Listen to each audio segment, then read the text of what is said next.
Good afternoon.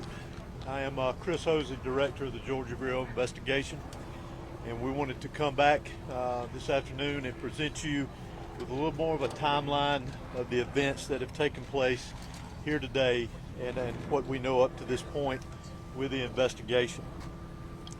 At approximately 10:20 a.m. this morning, the Bexar County Sheriff's Office received alerts about reports of an active shooter and radio traffic from school resource officers concerning the same concern, or having the same concern.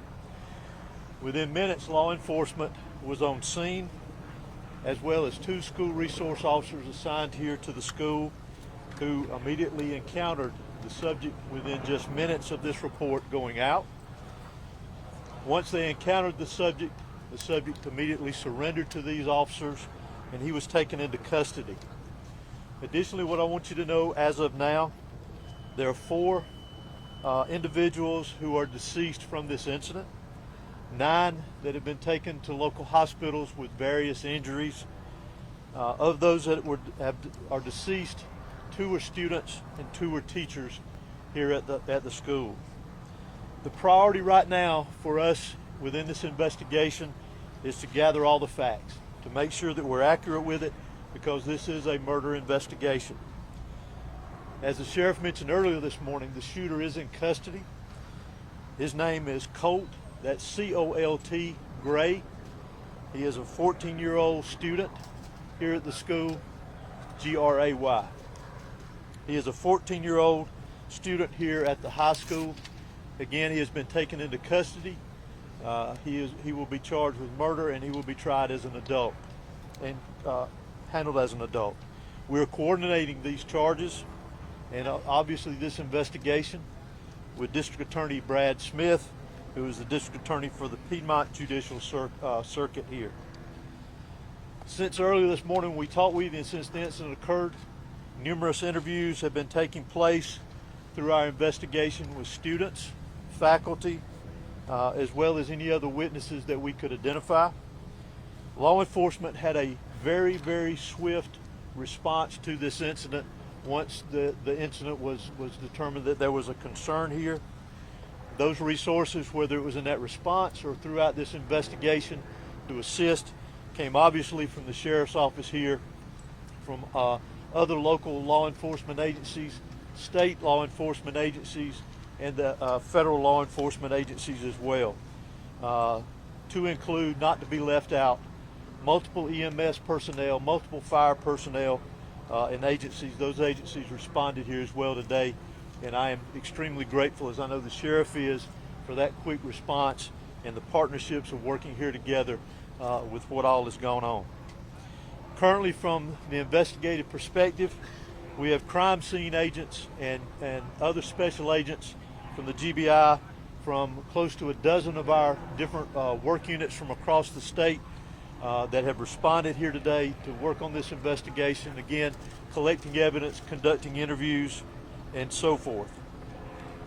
I do want to pass this along, that if anyone has any information that wants to be passed on concerning this investigation, that they can do that anonymously at our tip line at 1-800-597-TIPS or 1-800-597-8477. They can also report this on by downloading the See Something, Send Something app. They can be done by Android or Apple phones, either one. If they need to report any tips concerning this investigation. Let me close out before I turn this over to the sheriff and let you just remind you that this is still a very active investigation. There is still a lot that is very fluid.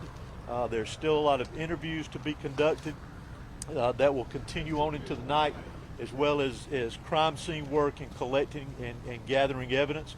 But what is more important for me to mention here to you is my heartfelt sympathy to the parents, the students that were here today.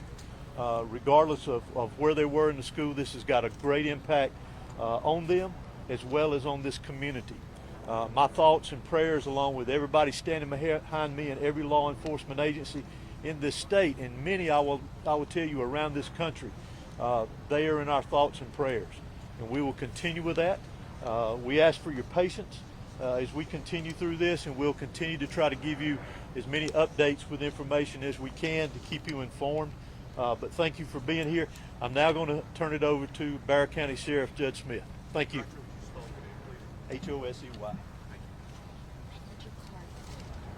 Good afternoon. I'm Sheriff Judge Smith of the Bexar County Sheriff's Office. I never imagined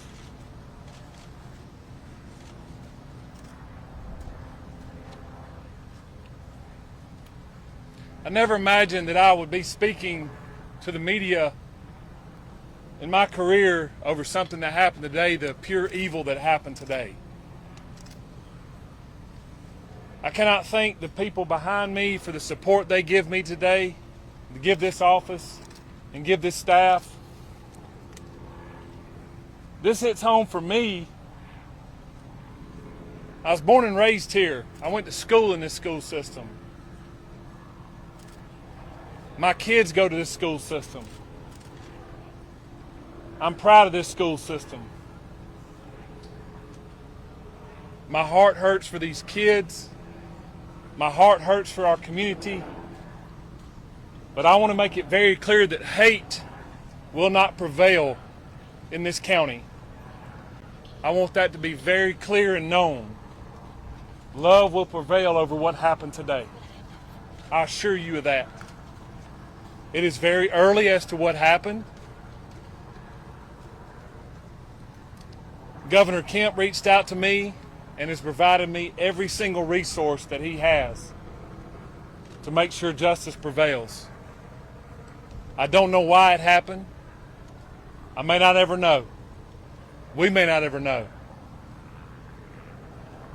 But I ask that you and our community lift up our schools, lift up our public safety, and that, again,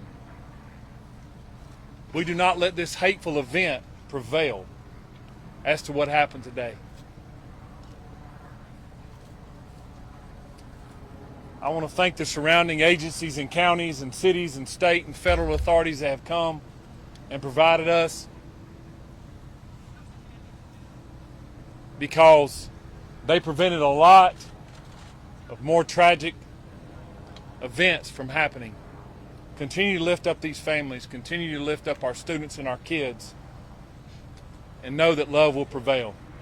At this time, I'm going to ask Dr. LaDuff, our school superintendent, to come and speak on behalf of the school.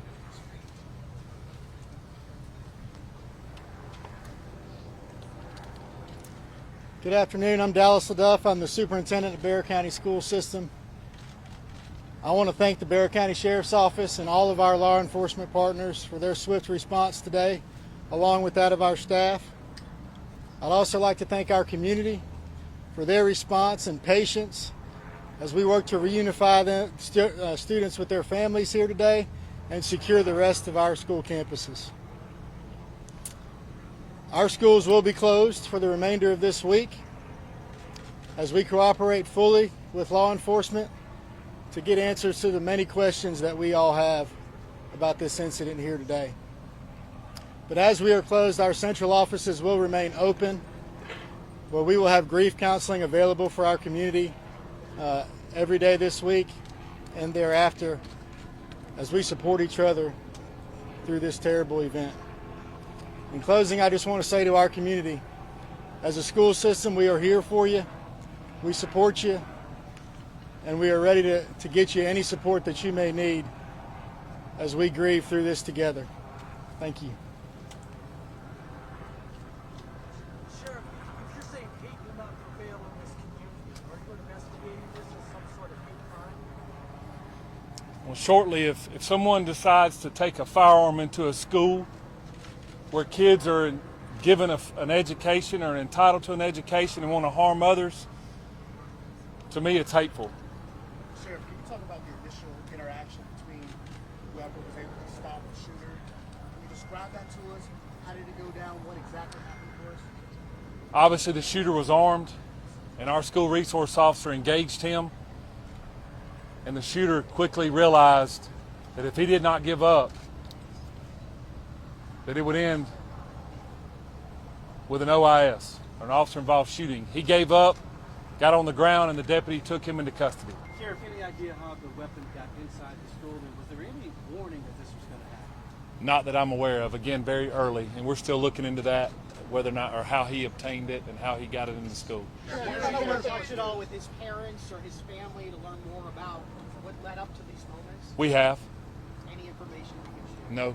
What kind of weapon was It seems like you have a large Hispanic population. Have you been able to communicate with the people in their language to make sure that everybody knows what's happening? Yes, sir, I have. The school and our office has people that speak in Spanish, and they have spoke to those folks as well. Yes. How is video Sheriff, is the surveillance shooter helping the sheriff? speaking with law enforcement now? Sorry.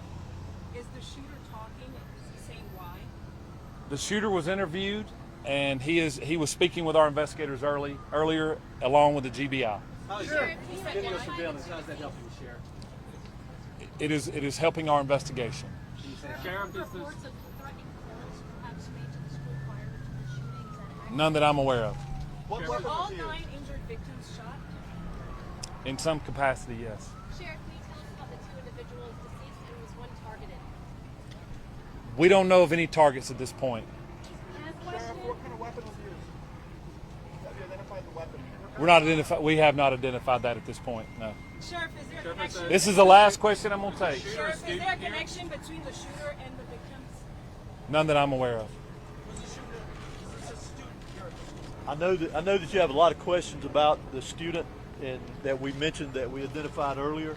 Keep in mind that that's part of our investigation, that we're looking into every aspect of that individual, his connection here at the school. Obviously, as I mentioned earlier, he was a student here. So as part of our investigation, we're looking into all aspects, current and prior, involving that individual. Can you tell us how many rounds were fired? Can you tell us how many rounds were fired? Do what? The shooter Was. is a student, Is yes. a student. When can we expect? We do not know how many rounds. Has that shooter had any past history with law enforcement? For now, this is the information that we have. It is an active investigation. I assure you, we do plan to come back out here in a couple of hours. Please make sure you're following the GBIX page. That's where we're going to be putting the updates. If there's anything that's new, we'll make sure that we share that information. It's still very early. Investigators have a lot of work to do. We appreciate your patience. Do expect another in-person news conference out here in the next few hours. Monitor the X page, and we'll be sure to update you accordingly. Thank you.